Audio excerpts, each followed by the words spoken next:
I think it's high time somebody did that. Electrics, we all know are the future. Everybody's talking about them. It's great that Tata has taken the lead and they're trying to do this. And some people don't have even one car, and this is the second Tata car that has come to the market, and even more affordable than the first car.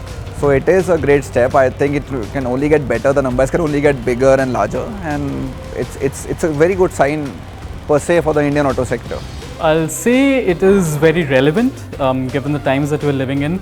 Of course, if you take a look at cities like Delhi, NCR that are reeling with pollution problems, traffic congestion, so on and so forth. So there needs to be a long-term solution to this. And I think electric vehicles are slowly stepping up their game and trying their best to meet this challenge. So I believe the initiative is in the right direction.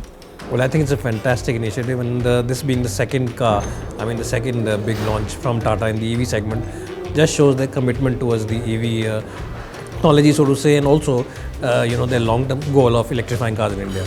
I'd say it's a very good start, because if you compare the range of the Tigor EV now due to Ziptron vis-a-vis the range the car came with earlier, it is a different improvement, and we saw that today. When we were driving the car, it was raining very heavily, it was bumper-to-bumper traffic, and I expected the range to come down at a faster rate, and it did not.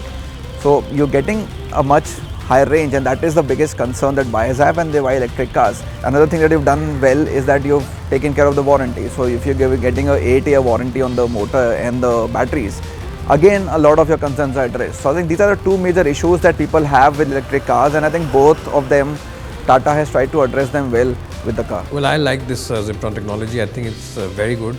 It's very efficient. And I really like the fact that, the exact kilometers we're showing on the, range, that's the exact thing we were getting. So it's very accurate, it's very reliable. And we were driving in rain in the morning, and some of the other journalists had some apprehensions about driving in the rain, but we didn't have any issues whatsoever. So I really enjoyed it. It's really the best of everything. And at this price point, I think this price that Tata is offering it, I think it's just fantastic. Evolve to electric. Evolve to electric. Evolve to electric.